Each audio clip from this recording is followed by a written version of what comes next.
So the morning usually starts off anywhere between 5:30 and 6:30 a.m. depending on the day, whether I'm getting up super early. If it's the season and we've got practice at 8 o'clock, then I'm typically up around 5:36. If we're not starting until about 10:30, then I can sleep usually until around 6:30. So really depends on the day, but the first thing that I do, regardless, every day, non-negotiable, is get up and work out. So I go right to the gym, then I usually come home, I'll eat a little bit of breakfast, or sometimes, like you're seeing here, just head right up to the arena and I'll shower and get ready there, grab a coffee in on the way a lot, but just depending on the time is whether or not I'll go home after my workout. So I get to the arena usually around 8:30, 9 o'clock in the off season. Right now, during the season, it's a little bit earlier, again, because our practice slot is a lot earlier. Saw the gym this morning, ate some breakfast when I got back, and now headed into the office. Everyone else is on vacay this week.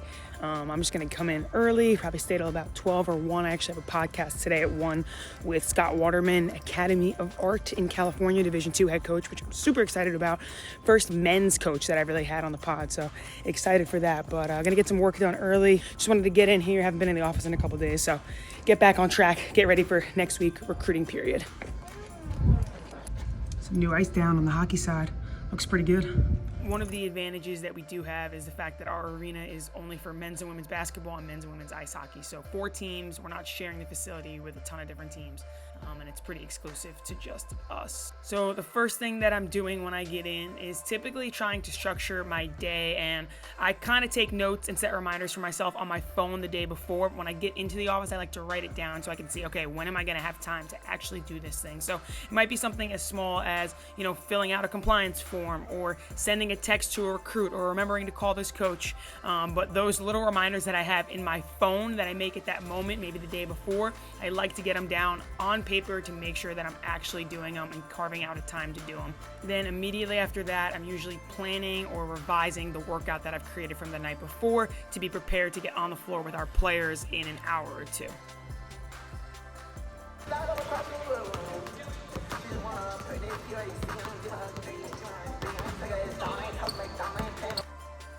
So small group workout going on right now. Honestly, these are my favorite type of workouts. 2 to 3 players, get so much done. You can really focus on the individual needs of each player. We always, every single workout, I'll start out with some sort of ball handling, whether it's post, whether it's guards, obviously guards, but I think people skip out on post player ball handling. You're seeing here CT that's going.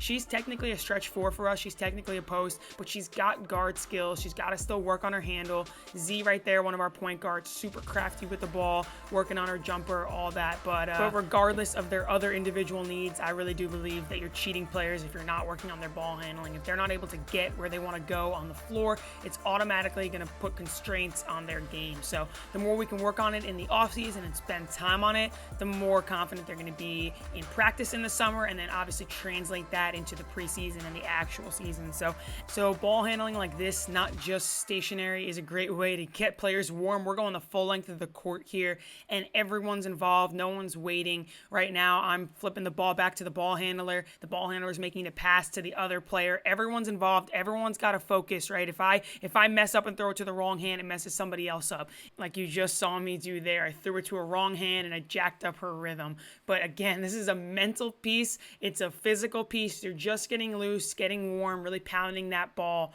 and commending the mistakes. I mean, applauding mistakes. It's okay to mess it up as long as you're pounding the ball and your points of emphasis are good. This is a time where you want players to be okay making these mistakes. So I think that really goes a long way, and getting better and better doing it every day.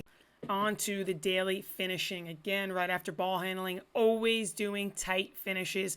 The caveat here is the ball cannot roll in. It can't hit the rim and just creep over it. It's got, right, like this one right there. There goes Z, hits the front of the rim. Doesn't count. Even if that thing rolled in, it wouldn't count. We've got to have everything high off the glass. We want to simulate like we're shooting that thing over a 6'4" girl with her arms outstretched. Obviously, I'm not that tall, but just trying to finish outside of our body, working that extension transition, that kind of hook finish, because again, you don't get too many finishes in games where you're shooting it square over your forehead like you're taught in elementary school.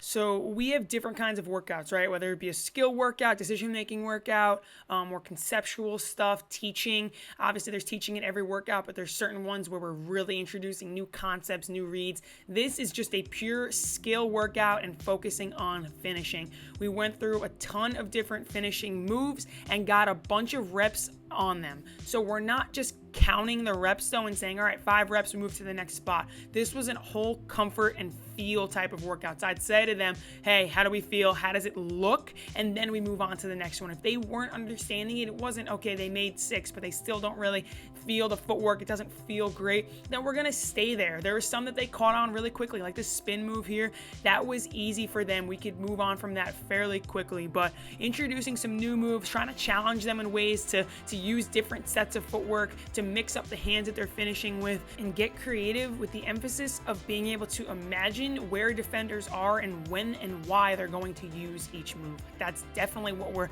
emphasizing here with the pop-ups, just being able to imagine the defense and see when and where everything would be applied. This isn't meant to be a conditioning workout where I'm fatiguing them and their hands are on their knees and they're exhausted. There's a time and a place for that, but it wasn't today. This is all skill, all stuff that's going to build confidence, putting the reps, putting the work in, so when they get back on the court to play pickup in a couple weeks, they feel like they've got some new tools in the tool bag.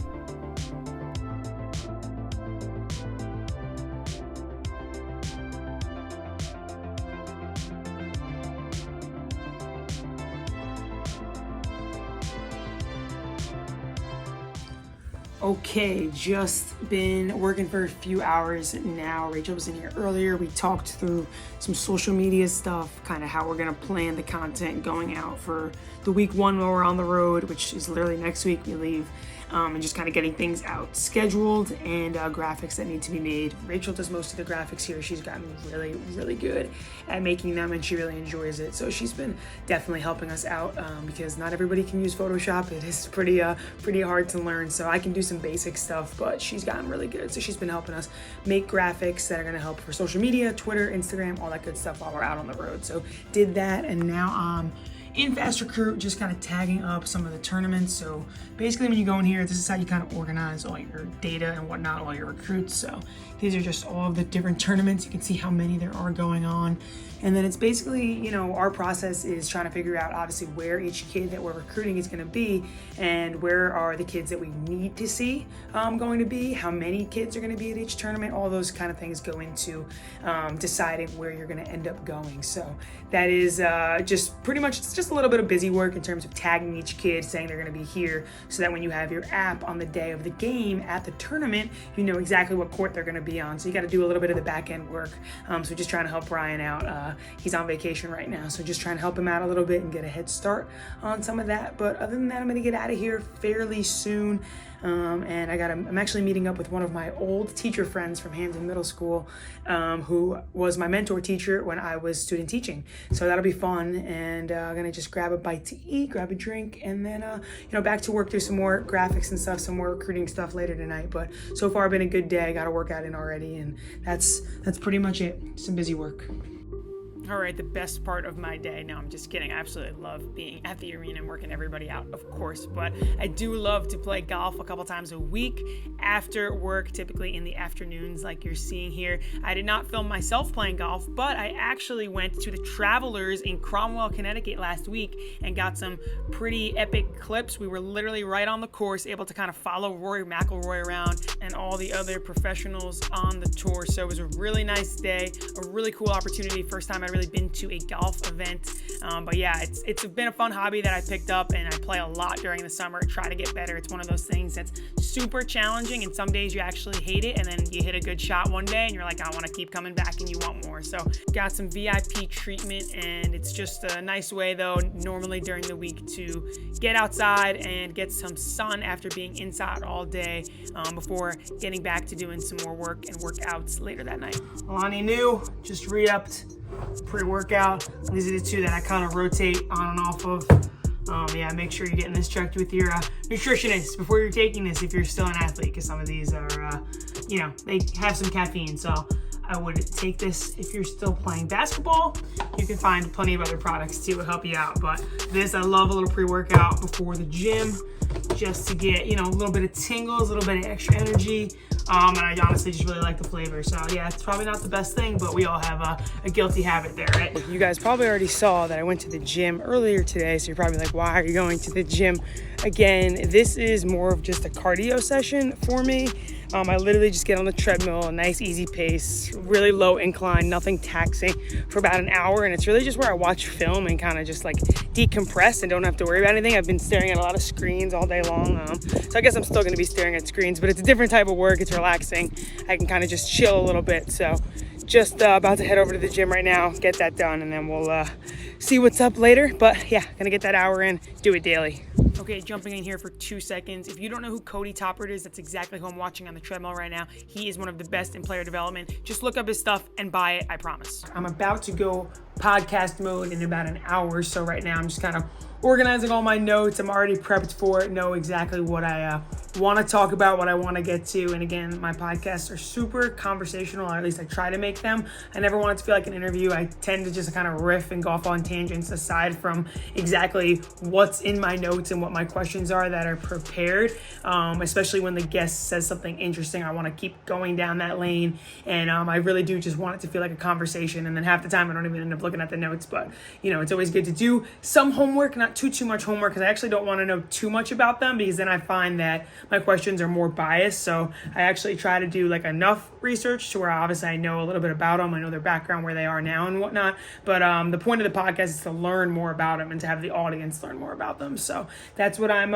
about to do right now. It's been a good day, productive, and yeah, about to jump on here. I got my little sign up there. Yeah, I'm sure some people think it's pretty corny, but I love it. It's been fun making this podcast, and yeah, so about to record. Check in a little bit. So I think for kids, the really good thing to do, which is like, I would say, skill work, conditioning, and find a way to expose yourself to these environments in stressful situations. Because when you get there again, if your brain is uncomfortable in that situation, you're not even going to have access to the skills that you worked on in your backyard, which is really challenging. And I think a lot of people run into those situations where they're killers in the playground or in pickup, and then they get into practice and they're a completely different player. I remember we have guy Brandon Ingram, who's with the Pelicans now. That guy was literally this flat line at all times, whether he was in the weight room, whether he was experiencing the greatest joy of his life, or he was on the free throw line standing in front of 25,000 people. Will Ferrell, Floyd Mayweather, Kendall Jenner, all sitting there. Doesn't even, like he's on his own world. He's just like, whatever, I'm going to shoot these free throws. What's up, guys? Just checking in. I am actually packing up right now, leaving to go recruiting tomorrow afternoon. So just packing up all this stuff here. A couple of the pickups I got from Lululemon, and yeah, my air conditioner's here, so that's loud, sorry. But got some joggers at Lulu, so really like that color. I got a gray pair here. I have to iron these things, but a nice like grayish, that's like a beige, and a navy pair from Athleta. So got a couple of those. Always joggers for recruiting trips. White kicks, I gotta clean these right now. My Stan Smiths, these are my absolute favorite sneakers to go recruiting in. And yeah, and then some t-shirts, some gear, all that, getting it all situated. Watching a little Tamika Catchings documentary. Pretty good stuff. Again, headed on the road. Big month of July in terms of travel and AAU tournaments. So first stop is Charlotte, going to Kentucky, then driving to Indianapolis, staying there for about a day, getting to Chicago, and then finishing it off in Pennsylvania. So the grind is real. I'm super excited though. No better way to spend the summer than watching basketball all day long. So that's what I love. So I'm excited. Hope you did enjoy the video. Just kind of give you an inside scoop to really what a typical day in the life during the off season kind of looks like for me.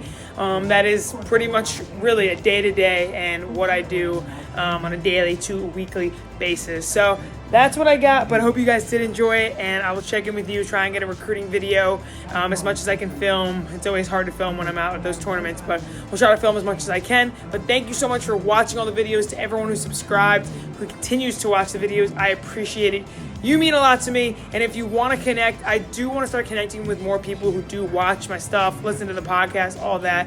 So be sure to send me an email, jjfay2496@gmail.com. I'm going to link it in the description below. It's July 4th right now, so there's crazy fireworks going on and whatnot, but I want to connect with more people who do listen to my stuff and want to talk some hoops. So feel free to leave a comment down below on this video or send me an email. See you guys in the next one.